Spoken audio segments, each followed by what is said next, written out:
The steady clip-clop of hooves against cobblestone echoed through the darkness as Paul Revere urged his horse forward through the sleeping Massachusetts countryside. It was the night of April 18th, 1775, and the silversmith carried news that would ignite a revolution. Behind him, the lights of Boston flickered like dying embers, while ahead lay the villages where colonial militiamen slept. Unaware that British regulars were already marching toward them under cover of darkness, Lieutenant Colonel Francis Smith of the 10th Regiment of Foot had received his orders directly from General Thomas Gage, the military governor of Massachusetts. The mission seemed straightforward: march to Concord, seize the illegal weapons cache stored there, and arrest the rebel leaders, Samuel Adams and John Hancock.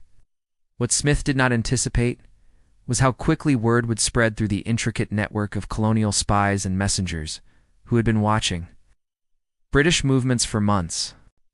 Dr. Joseph Warren, the brilliant physician who served as one of Boston's most effective intelligence operatives, had learned of the British plans through his network of informants. The signal system was already in place. 2 lanterns hung in the tower of Old North Church would alert the countryside that the British were crossing the Charles River by boat rather than marching overland. Warren dispatched multiple riders, knowing that the success of their warning system could mean the difference between surprise and preparation. William Dawes took the land route through Boston Neck, while Revere crossed the Charles River in a small boat, his oars muffled with cloth to avoid detection by the British warship Somerset anchored in the harbor. The night air was crisp, carrying the scent of spring blossoms mixed with the salt temps of the harbor. As Revere mounted his borrowed horse in Charlestown, he could see the lantern signals clearly displayed in the church tower. The British were indeed coming by water. The colonial militia system, known as the Minute Men, for their ability to be ready for battle at a moment's notice, had been organized throughout Massachusetts in response to the increasingly oppressive British policies. These were not professional soldiers, but farmers, blacksmiths, merchants, and laborers who had been drilling regularly on village green since the previous autumn. Captain John Parker, a veteran of the French and Indian War, commanded the Lexington militia company of about 70 men. As Revere's horse thundered through Medford, then Menotomy, and finally approached Lexington, he stopped at every farmhouse and tavern to spread the alarm. "The regulars are coming out," he called, using the term colonists preferred to British when referring to the professional soldiers. Behind him, church bells began to ring and signal guns fired, creating a chain reaction of warnings that spread across the countryside like ripples in a pond. The British column, meanwhile, had encountered unexpected difficulties. The boats that ferried them across the Charles River had grounded in the shallow marshes, soaking the soldiers' legs in cold water and mud. Major John Pitcairn, of the Royal Marines, second in command to Lieutenant Colonel Smith, tried to maintain order as his men struggled through the boggy terrain. The element of surprise, so crucial to their mission's success, was rapidly disappearing with each tolling bell and signal fire they could see dotting the landscape ahead. The British advance guard, led by Major Pitcairn, pressed forward through the pre-dawn darkness, while the main column struggled with increasingly difficult terrain. What had begun as a routine enforcement action was transforming into something far more ominous. The continuous ringing of church bells and the sight of signal fires burning on distant hills told the officers that their secret mission was secret no longer. In Lexington, Captain Parker had assembled his men on the village green after receiving word from the chain of riders. The militiamen, many of them related by blood or marriage, stood in loose formation as the eastern sky began to show the first pale hints of dawn. Some carried their grandfathers' muskets from earlier wars, while others bore weapons they had crafted themselves in local forges. These were not the polished ranks of European armies, but citizen soldiers defending their homes and communities.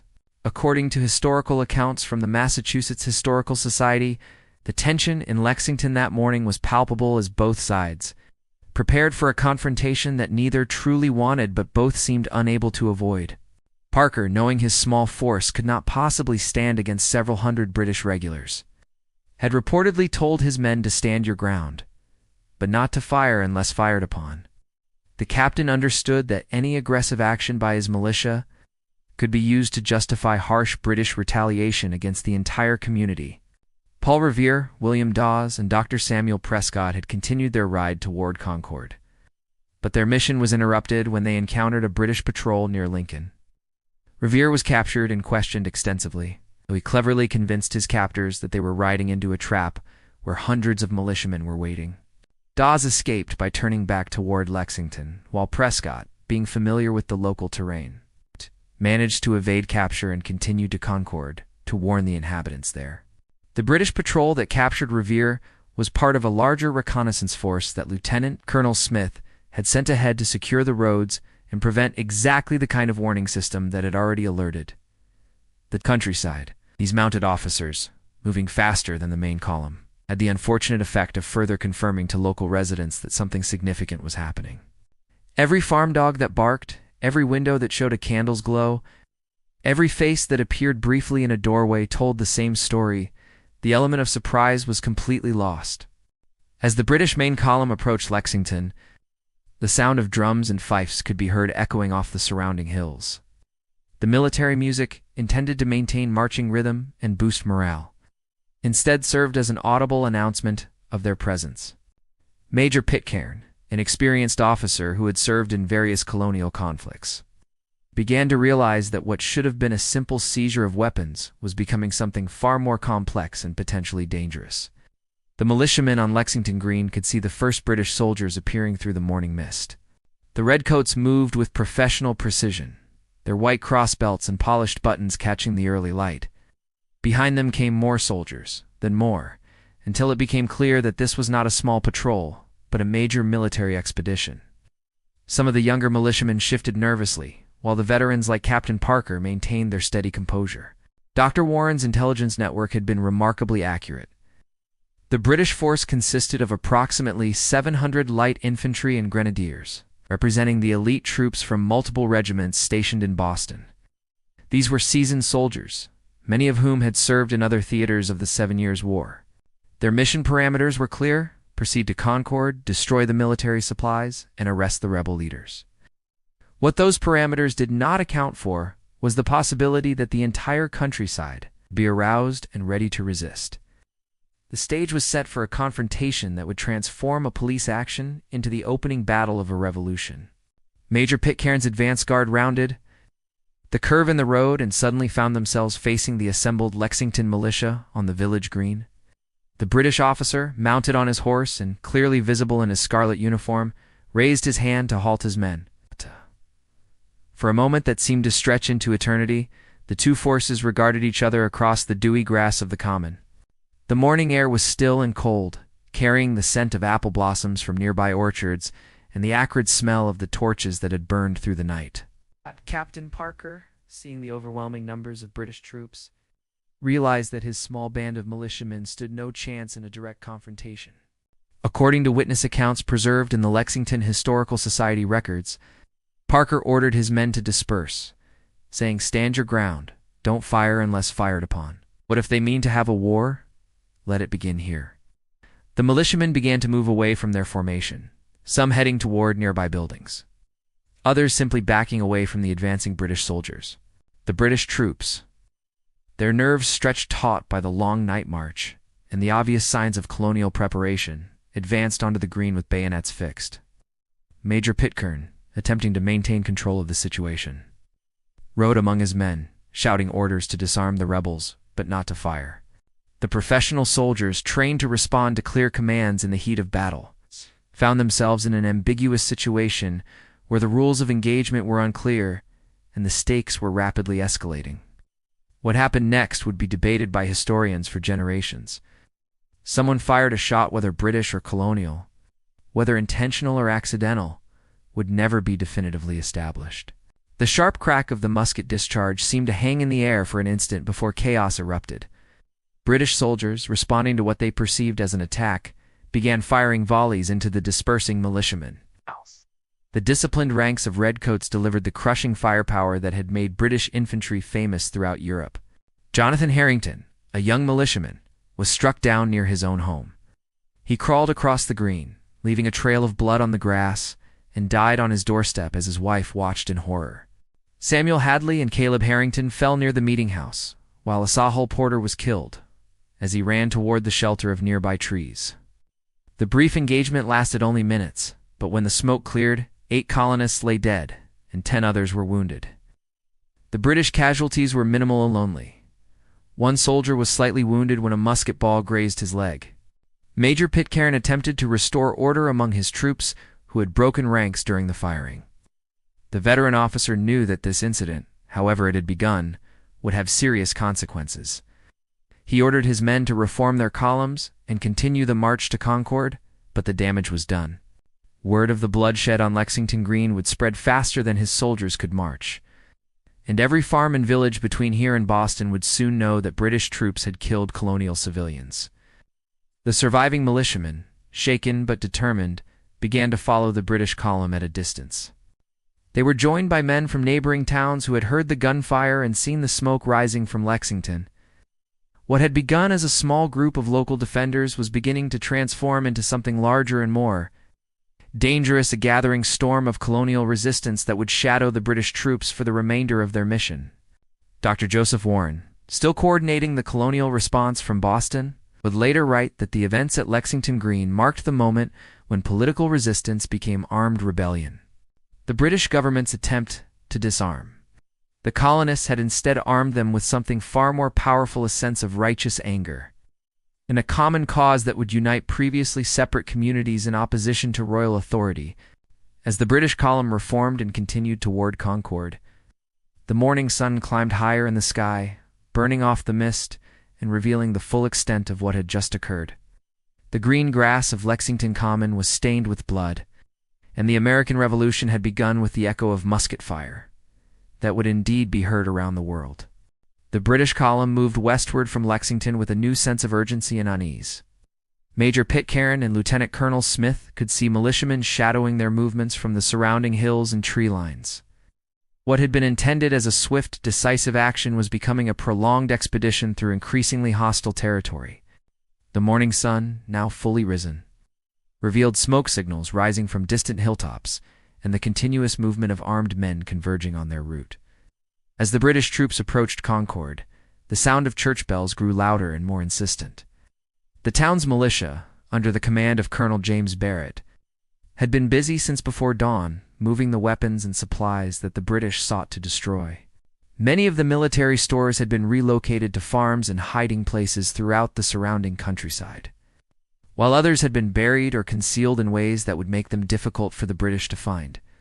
The Colonial Intelligence Network had provided detailed information about British intentions, allowing the Concord militia to prepare not just for the seizure of supplies, but for the possibility of armed resistance. Unlike the smaller force at Lexington, Concord could field a substantial number of militiamen, and they were being reinforced by companies from neighboring towns who had responded to the alarm. The British were marching into a trap that was closing around them with each passing hour. Lieutenant Colonel Smith, beginning to grasp the magnitude of the situation, dispatched flanking parties to secure the high ground on either side of his column. These troops, already exhausted from the night march and the tension of the morning's events, found themselves scrambling up rocky slopes and through dense woods. While trying to maintain contact with the main force, the professional soldiers trained for European-style warfare in open fields were struggling to adapt to the challenging terrain and unconventional tactics of colonial resistance. Research from the Concord Museum reveals that the town's residents had been remarkably systematic in their preparations for this confrontation.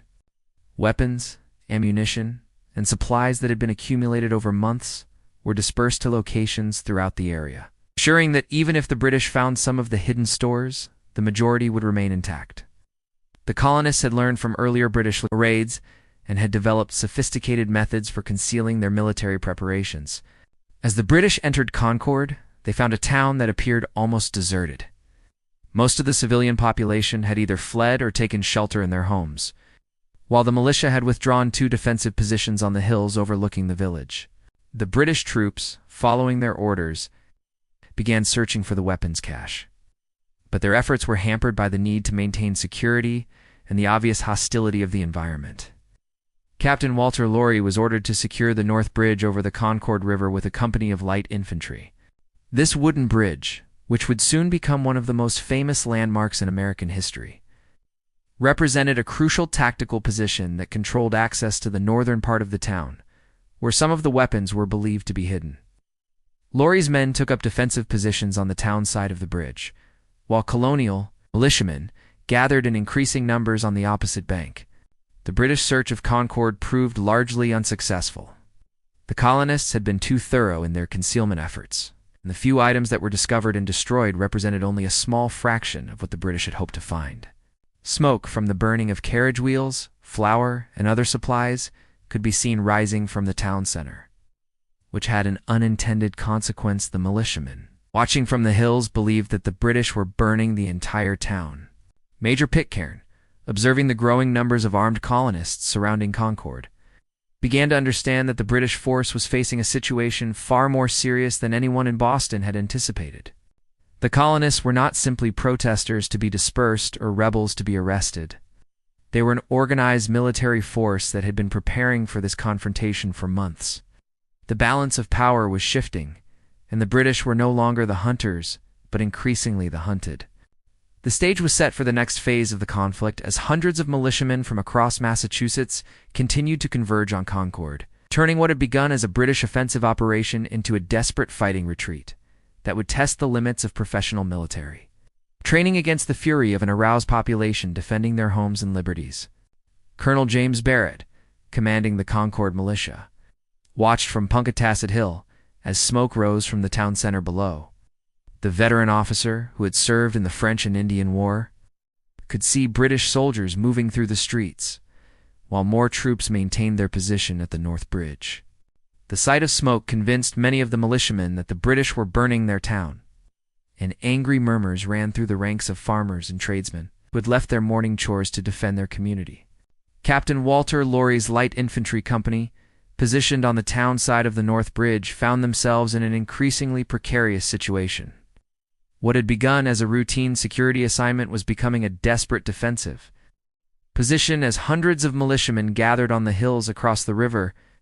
The British soldiers, outnumbered by at least 3 to 1, could see more colonists arriving with each passing hour, many of them carrying the long fowling pieces that were deadly accurate in the hands of men who had hunted these woods since childhood. The decision to advance on the bridge came after a heated discussion among the colonial officers. Major John Buttrick of Concord, Adjutant Joseph Hosmer, and Captain Isaac Davis of Acton debated the wisdom of attacking a fortified British position. But the sight of their town apparently burning overcame their tactical caution. According to accounts preserved in the Concord Free Public Library, Hosmer declared, "Will you let them burn the town down?" The question galvanized the militia into action. Captain Davis, whose Acton company had arrived that morning after a forced march, volunteered to lead the advance. The 30-year-old gunsmith understood the risks but felt that honor demanded action. He formed his men at the head of the column, with the Concord militia following closely behind. The colonists moved down the hill in good order, their weapons loaded and ready, while the British soldiers at the bridge prepared to receive what appeared to be a full-scale assault. The British had constructed a hasty barricade of planks torn from the bridge, but it provided little protection against the determined advance of the militiamen. Captain Laurie, recognizing that his position was becoming untenable, sent a runner back to Lieutenant Colonel Smith requesting immediate reinforcement.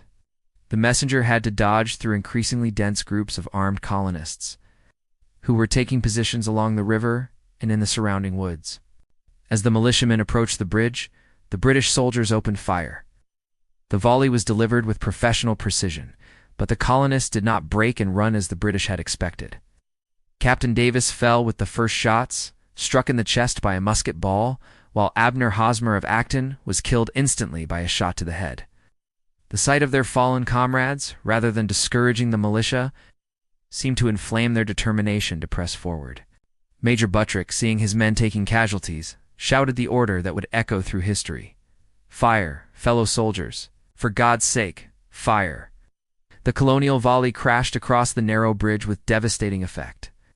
The British soldiers, crowded together in their defensive position, could not avoid the concentrated fire of several hundred muskets. Several redcoats fell, including 2 who were killed instantly, while others were wounded and crying out for help. The effectiveness of the colonial fire demonstrated something that British military doctrine had not anticipated. These were not untrained rabble, but skilled marksmen who had been practicing with their weapons for years. The long fowling pieces and hunting rifles carried by many of the militiamen were far more accurate than the standard military muskets used by the British infantry, and the colonists knew how to use them to maximum advantage. Captain Laurie, with several of his men dead or wounded, and his position clearly untenable, ordered a retreat back toward the town center. The British withdrawal was conducted in good order initially, but as the militiamen pressed forward across the bridge, the retreat began to take on the characteristics of a rout. The psychological impact of seeing British regulars running from colonial farmers would have profound effects on both sides' understanding of what was possible in this conflict. The fight at North Bridge lasted only minutes, but its consequences would reverberate far beyond the Concord River. The colonists had not only stood their ground against British regulars, but had actually defeated them in open combat.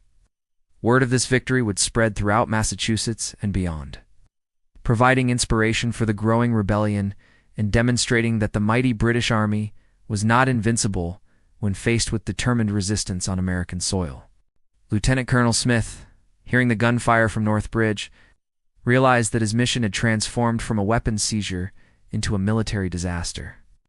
The British troops in Concord town center could see their comrades retreating from the bridge, while militiamen swarmed across the river in pursuit.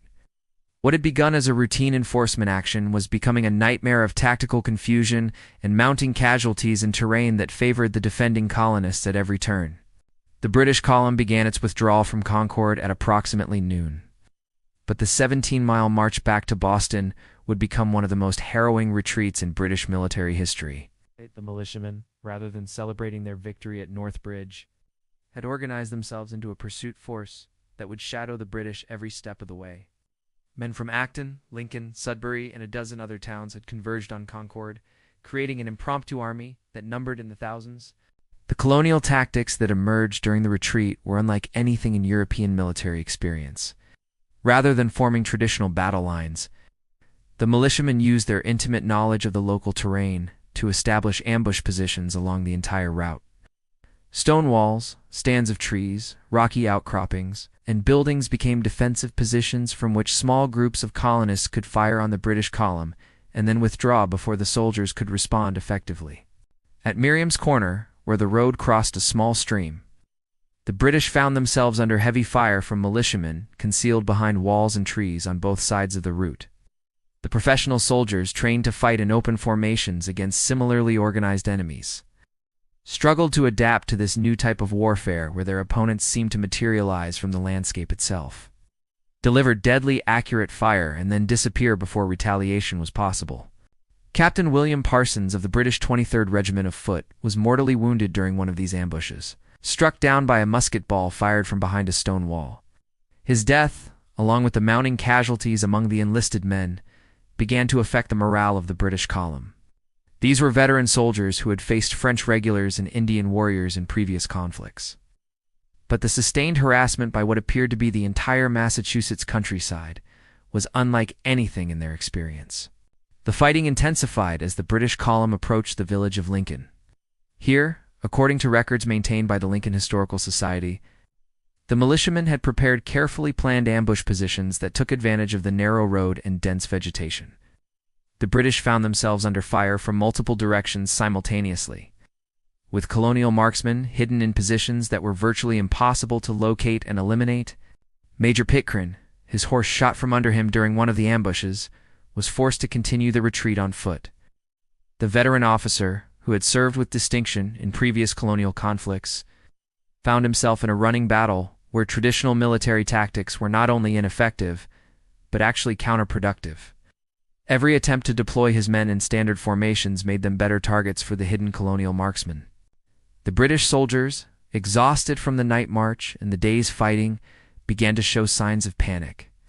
Some units broke formation entirely, running ahead of the main column in desperate attempts to escape the constant harassment. Others became separated from their comrades and were captured or killed by militiamen, who seemed to know every path and hiding place in the countryside. The professional discipline that had made British infantry famous throughout Europe was beginning to crumble under the sustained pressure of unconventional warfare. as the column approached Lexington, where the day's violence had begun. The British situation became increasingly desperate.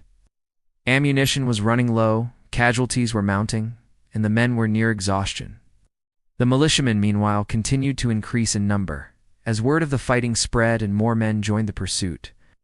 What had begun as a police action had become a full-scale military retreat through hostile territory. The British column, strung out along the road and under constant attack, was beginning to disintegrate as a fighting force. Only the arrival of reinforcements from Boston could prevent what was rapidly becoming a complete disaster. That would have profound implications for British authority in North America and the future of the growing colonial rebellion. The sound of drums and fifes echoing across the Lexington battlefield brought desperate hope to Lieutenant Colonel Smith's battered column. Brigadier General Hugh Percy, having received word of the deteriorating situation, had marched from Boston with nearly 1,000 fresh troops and artillery support. The reinforcements arrived just as Smith's men were on the verge of complete collapse, their ammunition nearly exhausted, and their formation dissolving under the relentless pressure of colonial attack. Percy's relief column included 2 6-pound cannon, whose presence immediately changed the tactical situation. The British artillery, trained on the houses and stone walls where militiamen had taken shelter, forced the colonists to withdraw to more distant positions. For the first time since leaving Concord, the British had a respite from the constant harassment that had decimated their ranks. The professional soldiers used this breathing space to redistribute ammunition, tend to their wounded, and attempt to restore some semblance of military order. The combined British force, now numbering approximately 1,700 men, resumed the retreat toward Boston under Percy's command. However, the artillery that had provided temporary relief also slowed their movement considerably. The heavy guns had to be manhandled over the rough roads and stone walls that characterized the Massachusetts countryside. While the militiamen continued to gather in ever-increasing numbers from towns throughout the region, the colonial pursuit had evolved into something approaching a coordinated military operation. Dr. Joseph Warren, who had ridden out from Boston to observe the fighting, helped coordinate the movements of militia companies from different towns. The Massachusetts Provincial Congress, which had been meeting in Concord before the British raid, had effectively declared a state of war and was organizing the colonial response on a scale that transformed individual acts of resistance into a strategic military campaign. At Menotomy, known today as Arlington, the fighting reached its most intense level of the entire day. The British column, slowed by their wounded and the artillery pieces, found themselves under attack from militiamen who had taken positions in the houses and barns along the road. The battle became a series of individual combats, as British soldiers fought their way from building to building, while colonial marksmen fired from windows, doorways, and rooftops. The civilian casualties at Menotomy demonstrated the brutal reality of warfare fought in populated areas. Hannah Adams, an elderly woman, was killed in her home when British soldiers, believing they were under fire from the house, broke down the door and shot her. Such incidents inflamed colonial anger and ensured that the conflict would continue to escalate rather than die down after the immediate crisis had passed. Percy's military experience proved crucial in maintaining the retreat's momentum. The general deployed flanking parties to clear the militiamen from their positions along the route, while the main column continued its steady movement toward Boston. The British soldiers, despite their exhaustion and demoralization, maintained enough discipline to execute these tactical movements and prevent the complete collapse that had seemed imminent at Lexington. As the British column finally reached the safety of Charlestown Neck, protected by the guns of the Royal Navy ships in Boston Harbor, both sides began to assess the day's unprecedented events. The British casualties totaled 73 killed, 174 wounded, and 26 missing, while colonial losses were approximately 50 killed and 40 wounded. More significant than the numbers, however, was the psychological impact of what had occurred. The events of April 19, 1775, had demonstrated that colonial resistance to British authority had evolved from political protest to armed rebellion. The Massachusetts countryside had risen as one against the royal government, and thousands of ordinary farmers, merchants, and artisans had proven they could stand against the professional soldiers of the British Army. The shot fired on Lexington Green had indeed been heard around the world, marking the beginning of a revolution that would ultimately create a new nation. Word of the fighting at Lexington and Concord spread rapidly throughout the American colonies, carried by riders who covered hundreds of miles to share the news. In Virginia, Patrick Henry declared that the War for Independence had begun. While in Philadelphia, the Continental Congress began preparations for what would become a long and bloody struggle for American freedom. The spark that had ignited in the early morning hours of a spring day in Massachusetts had become a flame that would burn for 8 years and ultimately consume the British Empire's control over its North American colonies.